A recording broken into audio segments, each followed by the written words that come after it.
1689 साल स्वराज्याच्या इतिहासातील सर्वात काळा दिवस.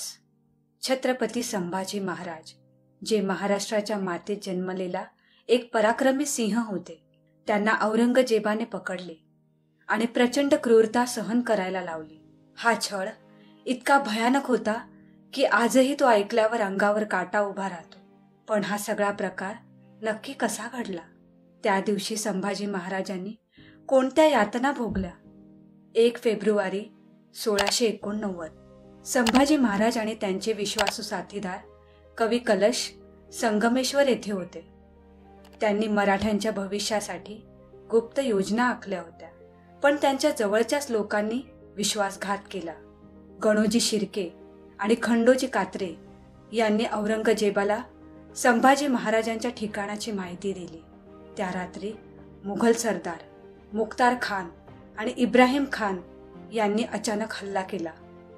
मोठ्या झुंजीनंतर त्यांनी संभाजी महाराजांना पकडले, पिढ्या ठोकल्या आणि त्यांना कडेकोट बंदोबस्तात औरंगजेबाच्या छावणीत नेण्यात आले. त्याचवेळी औरंगजेबाला बातमी मिळाली, शंभू सापडला. तो आनंदाने हवेत उडाला, कारण ज्या शंभूराजांनी त्याला 10 वर्ष पराभूत करून माघारी फिरायला लावले होते, तोच आता त्याच्या कैदेत होता. संभाजी महाराजांना बंदिस्त करून औरंगजेबाच्या समोर आणलं गेलं. समोर सिंहासनावर बसलेला कपटी आणि क्रूर बादशाह, त्याच्या समोर विजयाने झळाळणारा मराठ्यांचा सिंह छत्रपती संभाजी महाराज. संभाजी, जर तू इस्लाम स्वीकारशील तर तुला सुखासमाधानात ठेवू, औरंगजेबाने गोड शब्दात सापळा रचला. पण संभाजी महाराज कोणाला घाबरणारे नव्हते. त्यांनी ताठ मानेने उत्तर दिलं, मी हिंदवी स्वराज्याचा राजा आहे. इस्लाम स्वीकारण्यापेक्षा मरण पत्करतो. दरबारात एक क्षण शांतता पसरली. औरंगजेबाचा अहंकार चिरडला गेला. त्याच्या चेहऱ्यावर प्रचंड संताप उमटला. शंभूला अशी शिक्षा द्या की इतिहास कधीही विसरणार नाही. हर हर महादेव.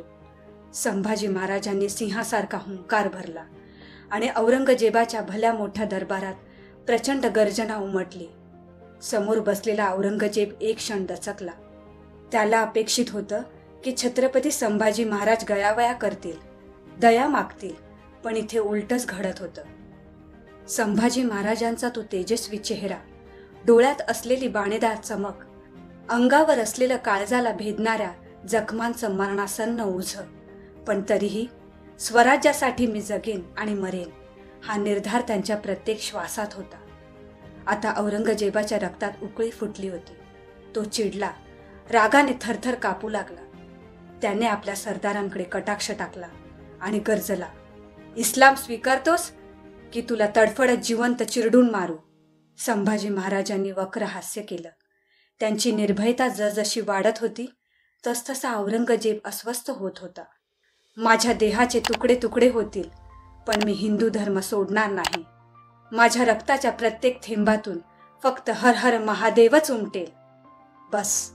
औरंगजेबाचं रक्त पेटलं. त्याने आपला हात हवेत झटकला आणि हुकूम दिला, त्याला तडफडत ठार मारा. 20 फेब्रुवारी 1689 संभाजी महाराजांचा छळ सुरू झाला. मुघल सैनिकांनी लोखंडाचा लालबुंद सुळा आणला. त्या सुळ्याने त्यांच्या डोळ्यांवर घाव केला. गरम लोखंडाचा स्पर्श होताच त्यांच्या चेहऱ्यावर वेदना उमटल्या, पण महाराजांनी एकदाही किंकाळी फोडली नाही.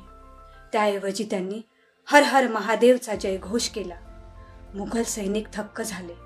ते म्हणत होते, हा माणूस नाही, हा काहीतरी वेगळाच आहे. संभाजी महाराजांनी औरंगजेबाच्या धर्मांतराच्या प्रस्तावाला स्पष्ट विरोध केला होता. त्यांचा आवाजच त्यांची ताकद होता. म्हणून औरंगजेबाने हुकूम दिला, याची जीभच कापून टाका. एक सैनिक पुढे आला आणि धारधार सुरीने महाराजांची जीभ कापली. रक्ताच्या धारा वाहू लागल्या, पण महाराज शांत होते. त्यांनी फक्त हात वर करून हर हर महादेवचा इशारा केला. हे पाहून मुघल सैनिकही हादरले. संभाजी महाराजांना उभं करण्यात आलं आणि त्यांच्या अंगावर लाल गरम लोखंडाने चटके दिले गेले. 1, 2, 3 संपूर्ण शरीर भाजून निघालं, पण त्यांच्या तोंडून एकही आह नाही, हुंकार नाही. फक्त डोळ्यातून अंगार निघत होता. शरीर भाजल्यानंतर त्यांची बोटं पकडली गेली आणि एक एक नख उपटून काढण्यात आलं. आता कोणताही सामान्य माणूस असता तर तो यातनांनी मरण पावला असता. पण संभाजी महाराज म्हणजे कोण होते? मराठ्यांचे छत्रपती, शिवरायांचे वीर सुपुत्र. ते अजूनही जिवंत होते, अजूनही अभिमानाने उभे होते. औरंगजेबाला वाटलं की आता तरी हा गयावया करेल, म्हणून त्याने शेवटचा हुकूम दिला, याची नाक कान छाटून त्याला जनावरांसारखं बनवा. धारदार सुरीने सैनिकांनी त्यांच्या कानांची चिरफाड केली. मग नाक कापलं. रक्ताच्या धाराने जमीन भरून गेली आणि शेवटी 11 मार्च 1689 तुळापूर येथे औरंगजेबाने संभाजी महाराजांच्या शरीराचे तुकडे तुकडे करवतीने कापण्याचा आदेश दिला. ते हळूहळू मरत होते, पण शेवटपर्यंत त्यांनी इस्लाम स्वीकारला नाही. त्यांचे शरीर कापले गेले, पण त्यांचा आत्मा अमर राहिला. त्यांच्या मृत शरीराचे तुकडे इंद्रायणी भीमा नदीत फेकण्यात आले, पण स्वराज्य अजूनही जिवंत होतं. संभाजी महाराजांना संपवण्याचा औरंगजेबाचा प्रयत्न अयशस्वी ठरला. त्यांच्या मृत्यूनंतर मराठ्यांनी उठाव केला.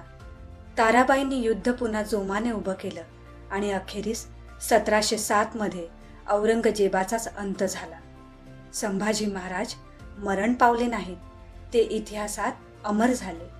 आजही जेव्हा कोणी त्यांच्या बलिदानाची आठवण काढतो तेव्हा फक्त एकच आवाज येतो, हर हर महादेव.